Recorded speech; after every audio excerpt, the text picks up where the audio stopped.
तो दोस्तों, सोनम वांगचुक को आज सुबह ही सुबह दिल्ली पुलिस ने सफ़ेद चादरों के बीच घेरा बना के और हॉस्पिटल में ले जाके सफदरजंग में भर्ती करा दिया, जहाँ उनकी पूरी जांचें हो गई। ऐसा क्यों हुआ? अगर ये कॉकरोच ये सोच रहे हों कि बीजेपी ने सब कुछ कराया, तो भाई बीजेपी का ये मैटर नहीं है, ये मैटर है हाई कोर्ट का। हाई कोर्ट ने ऑर्डर दिया है। अगर बीजेपी को कराना होता तो तुमको कब का करवा देते, और तुमको भी नहीं छोड़ा जाता।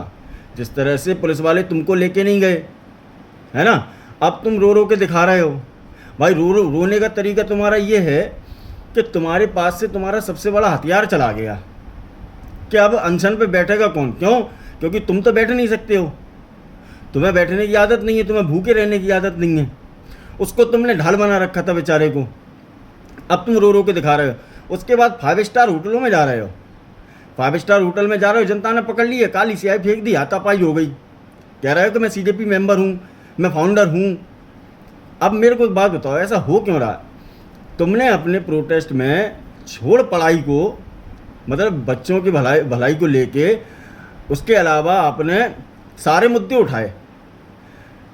धर्म विरोधी आप बोले, हिंदू विरोधी आप बोले, है ना, हिंदू के देवी देवताओं पे आपने अभद्र टिप्पणियाँ करी, गलत बयानबाजी करी। आपके सो कॉल्ड स्पोक्स पर्सन विजेता दहिया, सौरभ दास, आतंकवादी मानसिकता को आपने समर्थन दिया, ठीक है, आतंकवादियों को आपने समर्थन किया। आपने जम्मू कश्मीर में जो कश्मीर को भारत का हिस्सा ना मानने वाली अरुंधति रॉय, उसको मंच दिया आपने। हिंदू विरोधी बोलने वाले, क्या बोलते हैं ये, क्या नाम है इसका, नसरुद्दीन शाह है, और ये क्या प्रकाश राज है, और भी कई सारे लोग हैं जिनको आपने मंच, जिनके साथ साझा किया आपने।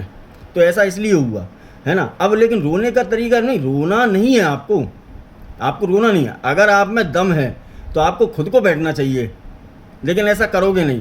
क्यों? क्योंकि तुम्हें भूखे रहने की आदत नहीं है। तुम्हारे ऊपर जो आका बैठे हुए हैं, उन्होंने उसको ढाल बना लिए थे बेचारे को।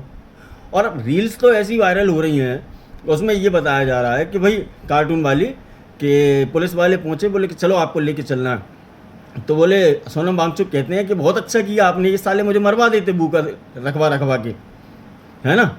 तो भाई हिंदू धर्म के ऊपर टिप्पणियाँ तुमने गलत करी, तुमने बीजेपी को गलत बोला, बीजेपी के कार्यकर्ताओं को गलत बोला, देवी देवताओं को गलत बोला। तुमने क्या नहीं किया, क्या नहीं किया तुमने? तुम्हारा मेन मकसद केवल पंजाब इलेक्शन है, दुनिया जानती है, हैं? अब तुम रो रो के दिखा रहे हो। उस आदमी को, वो आदमी मर जाता तभी उसको छोड़ते क्या? तभी छोड़ते क्या? मैं पूछ रहा हूँ।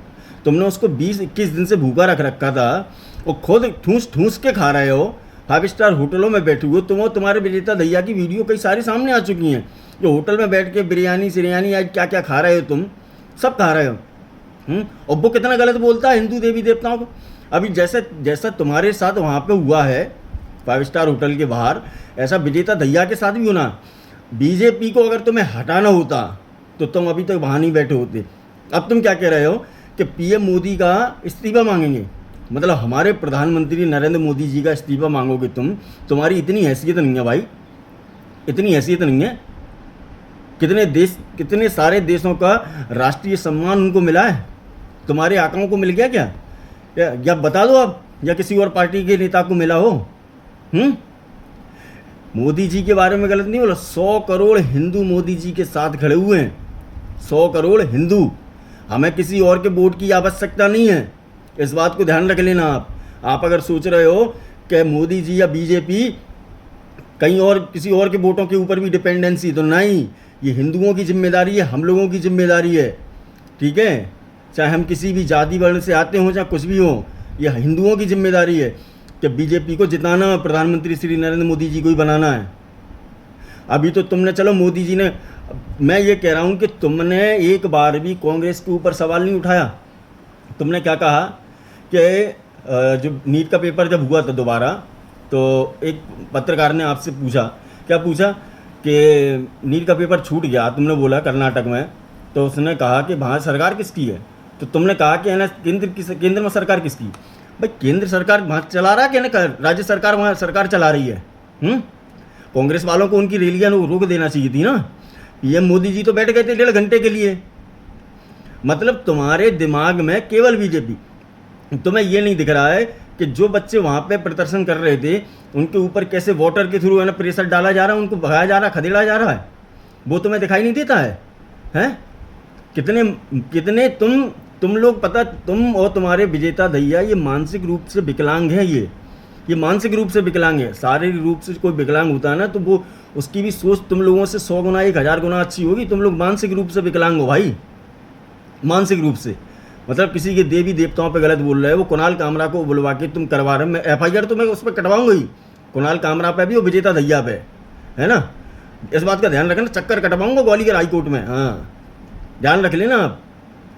तो उनको गलत बुलवा के, देवी देवताओं को गलत बुलवा रहे हो, उनको वहाँ पे स्टेज पे बुला के, तुम्हें कौन प्रोटेस्ट करने देगा? क्या कोर्ट इस बात को समझती नहीं है कि सांप्रदायिक दंगे हो जाएंगे? कल को जिम्मेदार कौन होगा? तू जिम्मेदार होगा क्या, या तेरा विजेता दहिया जिम्मेदार होगा दंगों का? कोर्ट को समझ में आ गया, लोगों को समझ में आ गया कि तुम केवल और केवल प्रोटेस्ट की आड़ में धर्म की राजनीति कर रहे हो, धर्म को टारगेट कर रहे हो। इसीलिए तो लेके चले गए। वो बेचारा मर जाता, वो तुम्हारे चक्कर में रहता तो। मानसिक रूप से विकलांग व्यक्ति हो तुम लोग।